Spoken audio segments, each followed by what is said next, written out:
Helicopter বিধ্বস্তের ঘটনায় Raisi যদি মারা গিয়ে থাকে তাহলে পৃথিবী এখন নিরাপদ, এমন মন্তব্য করেছেন রিপাবলিকান মার্কিন সিনেটর রিক স্কট। তিনি ইরানের প্রেসিডেন্টের বিপর্যয়কে স্বাগত জানিয়েছেন। এক এক্স বার্তায় তিনি লিখেছেন, তাকে ভালোবাসা বা শ্রদ্ধা করা হয়নি এবং কেউ তাকে মিস করবে না।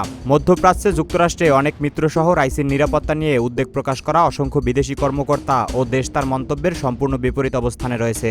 এর আগে রাইসির এমন দুর্ঘটনায় হোয়াইট হাউস জানিয়েছে প্রেসিডেন্ট জো বাইডেনকে এ বিষয়ে অবহিত করা হয়েছে। মার্কিন পররাষ্ট্র দপ্তরে এক মুখপাত্র বলেছেন, ইরানের প্রেসিডেন্ট ও পররাষ্ট্রমন্ত্রীকে বহনকারী হেলিকপ্টার বিধ্বস্ত হওয়ার প্রতিবেদনগুলো যুক্তরাষ্ট্র পর্যবেক্ষণ করছে। এই হেলিকপ্টার বিধ্বস্তের ঘটনা উদ্বিগ্ন গোটা ইরান। জরুরি বৈঠক করেছে দেশটির মন্ত্রিসভা। তবে এই ঘটনায় প্রশাসন যেন কোনো ধরনের বিঘ্ন না ঘটে সেদিকে খেয়াল রাখার নির্দেশ দিয়েছেন দেশটির সর্বোচ্চ নেতা আয়াতুল্লাহ আলী খামেনি।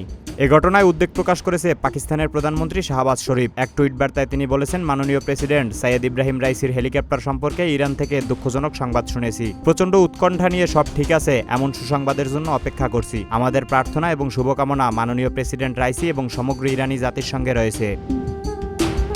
ভারতের প্রধানমন্ত্রী নরেন্দ্র মোদীও এক টুইট বার্তায় লিখেছেন, প্রেসিডেন্ট রাইসি আজকের হেলিকপ্টার দুর্ঘটনার খবরে গভীরভাবে উদ্বিগ্ন। আমরা এই স্কটনের সময় ইরানি জনগণের সঙ্গে সংহতি প্রকাশ করছি এবং প্রেসিডেন্ট ও তার সফরসঙ্গীদের সুস্থতার জন্য প্রার্থনা করছি।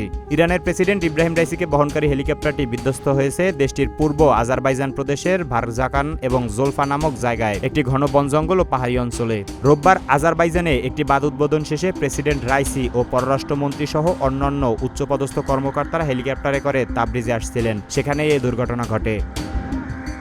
তোফায়েল আহমেদ, সবার কথা।